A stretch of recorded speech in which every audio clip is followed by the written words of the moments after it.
What's good, people? It's Dan with the Corporate Beat Beats, and you're watching another beat showcase. Now, if you'd watched the previous videos that I've done on where I've done a beat showcase, you'll notice the neo sampled kind of type beats that I'm doing. Not necessarily sampled, but more like they sound like they're sampled, but they're neo soul. They kind of have that new age sound, so they've a lot of synthesizer based, but still have that kind of old school boom bap vibe as well. It's like a modern sample beat without a sample. So the samples in this are kind of just vocal chops that I found in packs and stuff like that. So legit samples that I can use, not samples from records that just only end up getting becoming hassle with YouTube and stuff like that. So this is kind of like a neo soul kind of Kendrick Lamar kind of vibe, or Chance the Rapper kind of vibe. It's kind of that I picture Kendrick Lamar, Chance the Rapper kind of sound on it. It's very modern, but it has a very soulful elegance to it as well. So I'll just play a little section of it, maybe a bit of the verse, intro, and the chorus, just to see what you guys would vibe to it, and then I'll break down each element I use to create this beat.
I'll pause it there.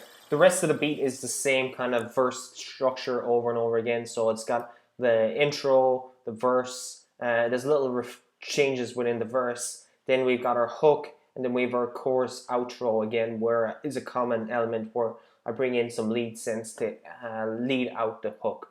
And it just kind of repeats itself over again. It's a good tune. I really like it. It's good instrumental, and it's probably one of my better beats. You can feel the vibe of Kendrick Lamar, Chance the Rapper off it, or Bryson Tiller as well. You could get that kind of vibe from it as well, and a little bit of Rick Ross. So there's multiple artists that you could hear from it and get the vibe of where I was, because there's no particular one song that kind of inspired this. It's kind of just an amalgamation of all my kind of influences that I have. So let's see where we'll start. We'll start with the chorus clouds, or the cloud chords, and we'll see what elements we use to build this beat.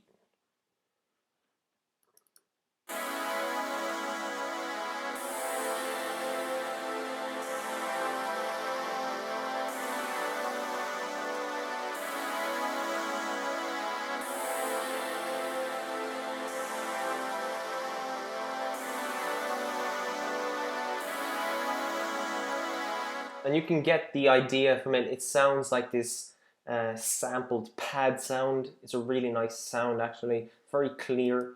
That's mainly due to the EQ on there. We'll just take the EQ off to see what it sounds like. Just a slight variation there. Compressor makes a difference.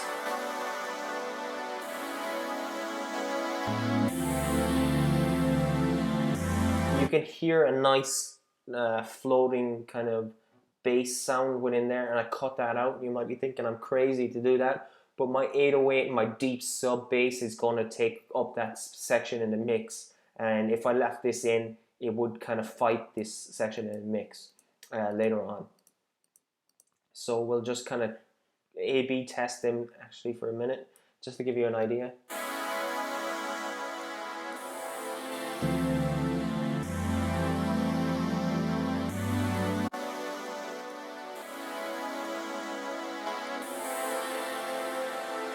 So I'm trying to steal the mid sections. I'm trying to steal the mid. So the area between 1K and 5K is usually where I'm kind of looking for. It's got a nice warm sound to kind of give me a backbone for where I want to go with the song. And the cloud chords are panned left and right, and that's a 20 plus 25 on both sides. Next we have a little bit of left and right audio. We'll see what that sounds like here. I'll just mute these ones here, the clouds.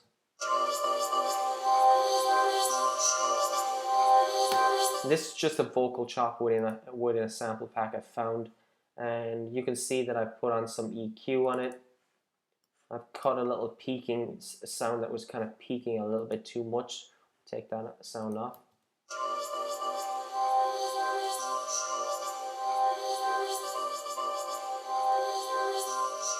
A little bit cleaner, nothing too drastic, but they sound better when they're spread apart. They kind of act almost like a pad themselves, and the sample is not really saying anything, but it's got a nice weird kind of sound that's common in a lot of beats these days now.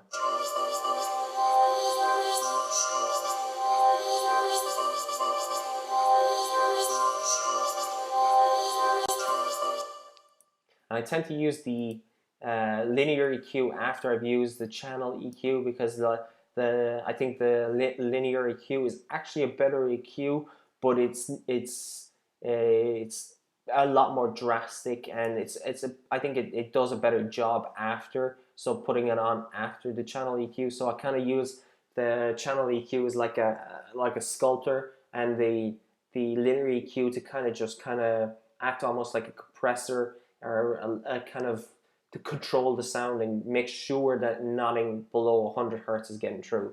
It's kind of putting a lock on certain sounds that I'm worried that will kind of interfere in the mix later on. A little bit of Space Designer in there as well, just a standard R&B plate. I really love that sound, that R&B plate sound. It's one of my favorite reverb sounds.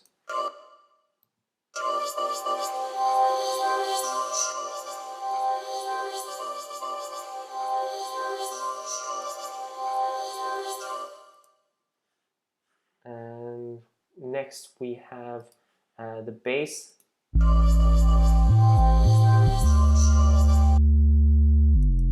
There's really good movement for the bass now. Just move that back.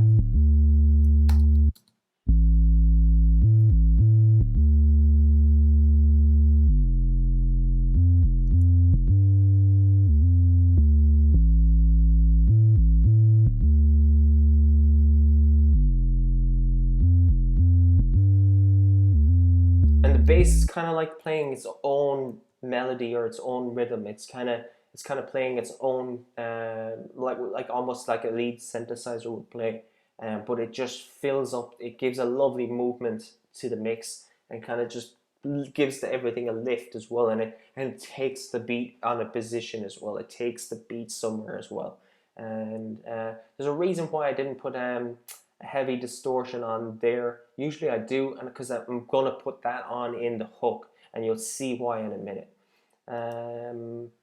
Next up, we have this kind of pluck sounds.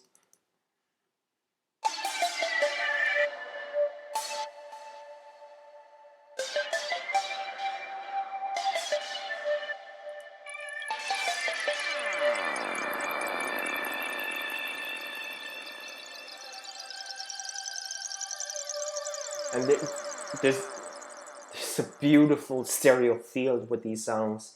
Um, they're just transition ear candy sounds.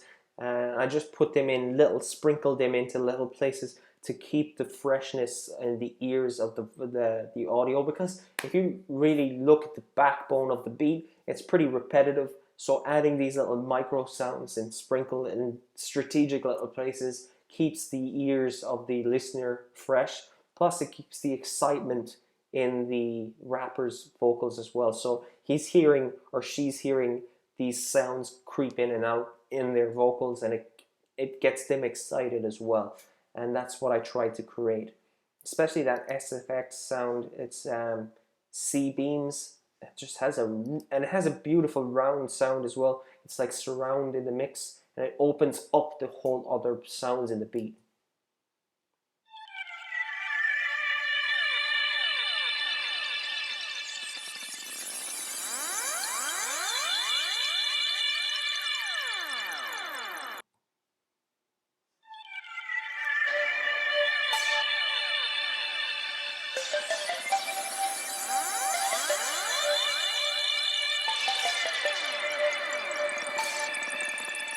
It's this weird sound as well. It just sounds like something like you've opened a can of Coca-Cola or something like that.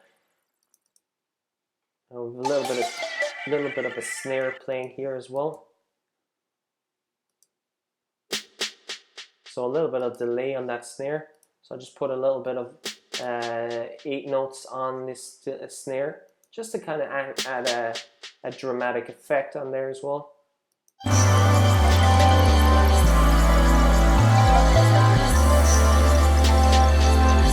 Very subtle in there. You can barely hear it. It's not prominent, but it's there in the mix as well. It's all adding to the elements of the beat. So let's see where we're going next. So I just want to see. We'll pull this back up. Okay.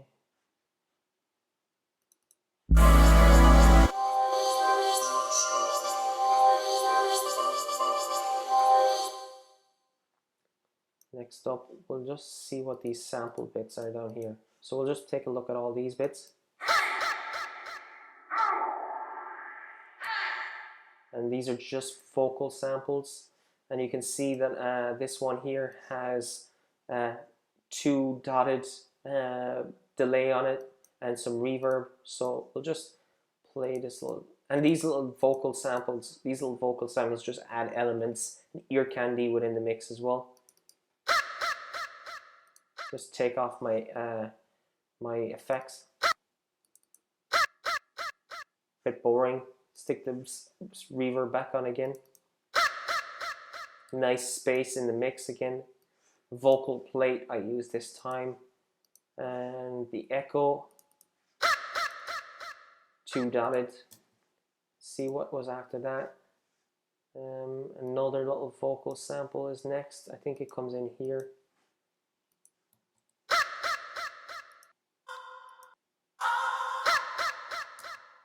Nothing crazy there. All I did was just put the vocal sample in and kind of just put a little bit of spread on it and a little bit of reverb. And next one was, this probably has a little bit of effects on it.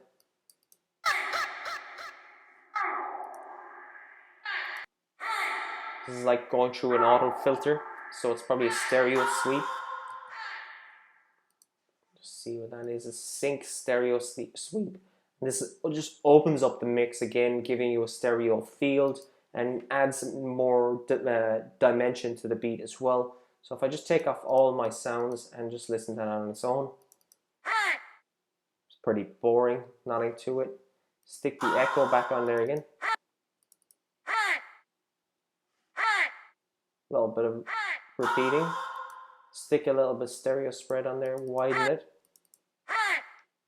Little reverb.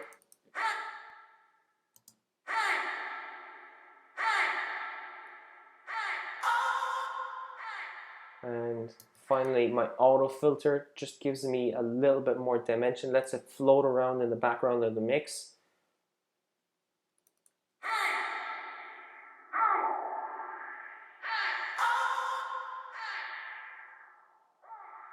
And I really like those elements there together. And we'll just listen to the kicks, see what the kicks sound. And we'll open that up. Go back up here.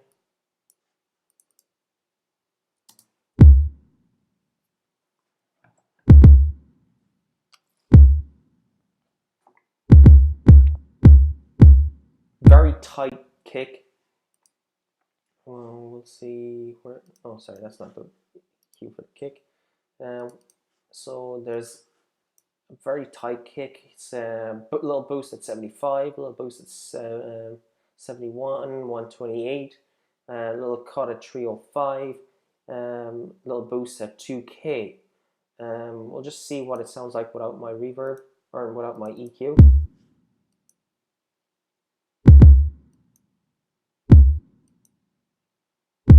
Just a little bit tighter. We'll take off my parallel compression. Bit bland, bit dead.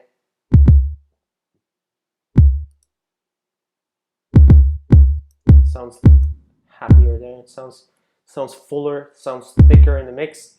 Bring in my snare to give it some dimension of where it is in the mix, because the kick on its own sounds rigid and a bit lost without the snare. Simple snare.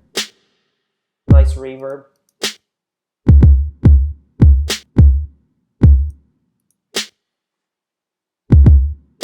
It's the R&B plate reverb. It's a common one I use on the snare. I love it. It's a really good plate reverb. And we'll see what my second snare is. Just to tighten up that snare.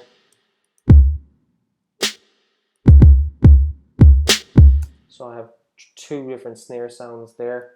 Just layered them together just to give it a thicker sound. And we have the reverb snare that you've already, or the delayed snare that you've already heard before, and that plays in different sections in the mix.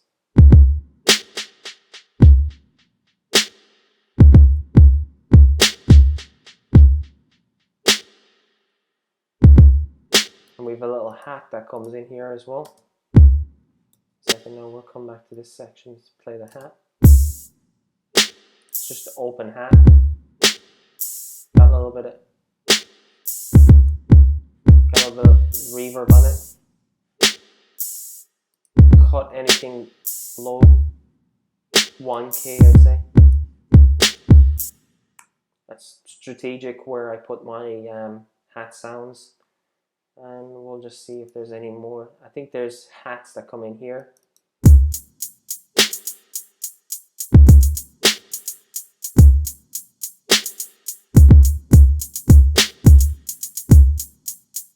Nothing spectacular about those hats, but when you hear them all together with everything in the mix, like in the hook,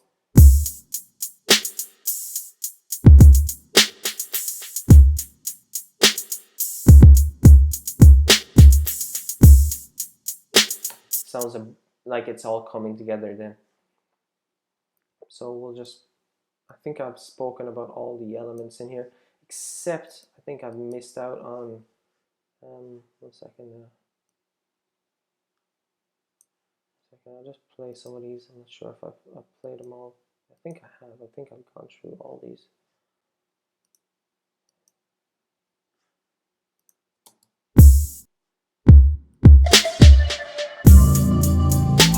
Oh yes, there was something I forgot. There's a sub bass that comes in here, and it's got a clip distortion on there, and this is why I didn't put the distorted bass on in the verses. I kind of wanted them clean. The bass isn't really played that much in the verses, but it comes in, the distorted bass comes in, it's a clean boost and clip distortion, and it's got a linear EQ on it as well. It's a harsh EQ on it as well, because I only want to distort these this little section here, which is, I'm trying to keep it as tight as possible because it's playing in dangerous territory. It's very muddy territory, but I tried to scoop out sections in different instruments to kind of give my bass sounds a little bit space to so they don't compete.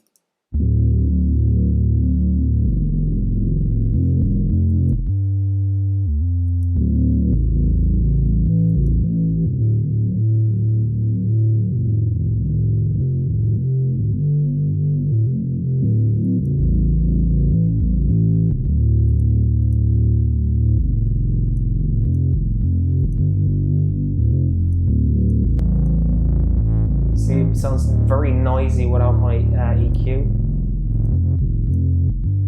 Sounds very bland without my clip distortion. It sounds tighter, it sounds cleaner, it sounds like they're gelling together. They're not fighting each other. And we'll just play all that little hook section there.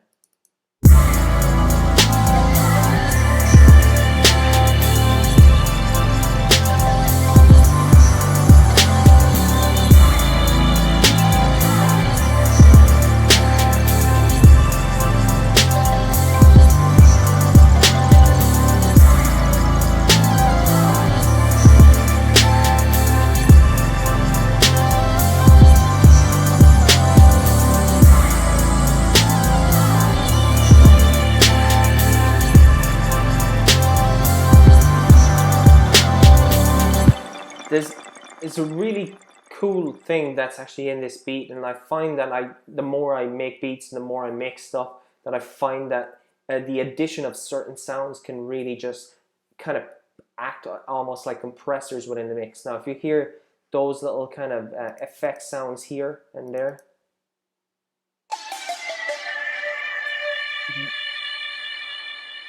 when those sounds come in and out, they kind of really spread the stereo field. Plus, they open up so much room for this lead sound to come in.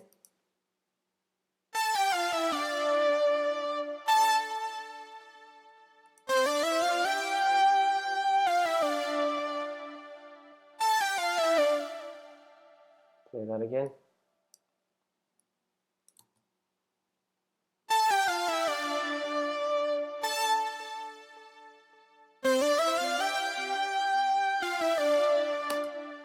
And we just layered those two sounds so they just have a fatter sound.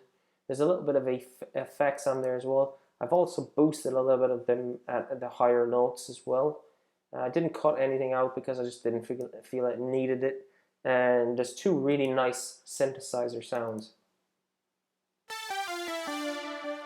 Classic sense, but they sound more like a sawtooth together. They're a bit cheesy on their own, but when you push them together, they sound really good. They blend well together.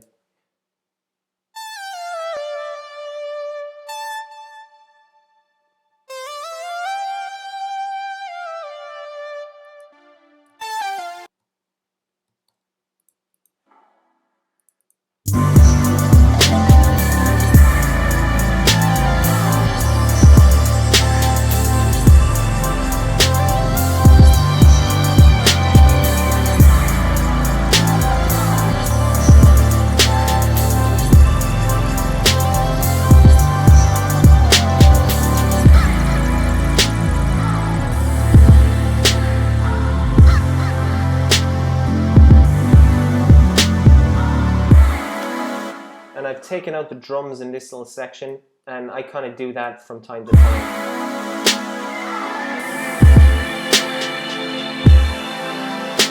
Drums comes back in, or the bass comes back in here again.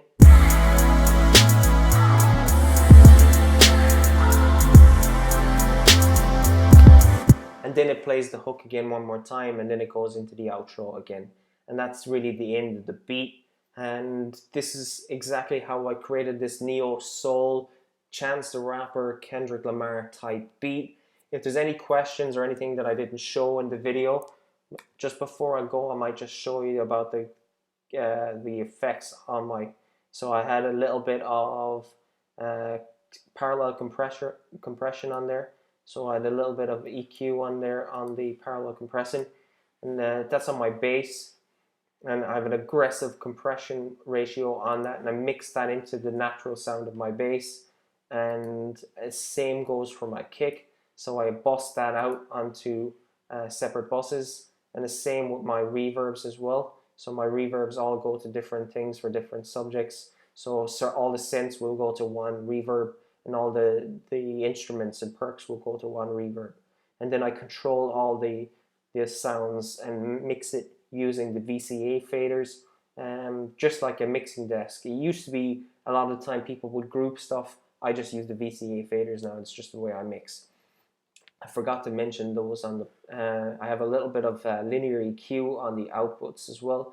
A little bit of a mastering of pseudo master of multipressor, spreader, and a little bit of an add limiter to give it a lift at the end. And that's everything in the beat, guys. If you want this beat for your mixtape, go to the corporatethiefbeats.com and go to my beat store, and you can find it there. There's lease rights and whatever kind of lease rights you can use, what you actually need. Plus, there's a corresponding blog post to this beat making tutorial. Don't forget to like, share, and subscribe, and I'll check you out in the next video. Take care, guys. Bye.